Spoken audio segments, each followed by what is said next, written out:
আল্লাহ যখন এই পৃথিবী সৃষ্টি করলেন, পৃথিবীর মধ্যে ভাইব্রেশন হচ্ছিল, কাপাকাপি। আল্লাহ পৃথিবীর কাপাকাপি বন্ধ করার জন্য পেরেকের মতো পাহাড়গুলোকে পৃথিবীতে ঠুকে দিলেন, কাপাকাপি বন্ধ হয়ে গেল। এই দৃশ্য দেখে ফেরেশতারা বলে, ইয়া রাব, পাহাড়ের এত শক্তি, আপনার সৃষ্টির মধ্যে পাহাড়ের চেয়ে শক্তিশালী কিছু আছে? আল্লাহ বললেন আছে। সেটা কি? আল্লাহ বললেন সেটা লোহা, কারণ লোহা দিয়ে পাহাড় কাটা যায়, ঠিক কিনা? লোহার কথা শুনে ফেরেশতারা অবাক। ফেরেশতারা প্রশ্ন, তাহলে আপনার সৃষ্টির মধ্যে লোহার চেয়ে শক্তিশালী কিছু আছে? আল্লাহ বললেন আছে। কি সেটা? আন্নার, আগুন। কারণ আগুন লোহাকে কি করে?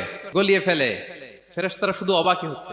ফেরেশতারা বলে, আগুনের চেয়ে শক্তিশালী কিছু আছে? আল্লাহ বলে আছে, আলমা, পানি।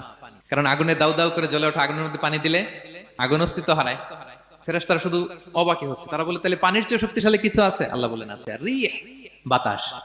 কারণ বাতাস পানিকে একদিক থেকে আরেক দিকে নিয়ে যায়। জলের মধ্যে বায়ুর উচ্ছ্বাস লাগলে জলোচ্ছ্বাস তৈরি হয়, ঠিক কিনা? ফেরেশতারা আবার অবাক হয়ে বলে, তাহলে বাতাসের চেয়ে শক্তিশালী কিছু আছে? আল্লাহ বললেন আছে। সেটা কি? বলতেছে বনি আদম। ওই মানুষ শক্তিশালী যে গোপনে দান করে।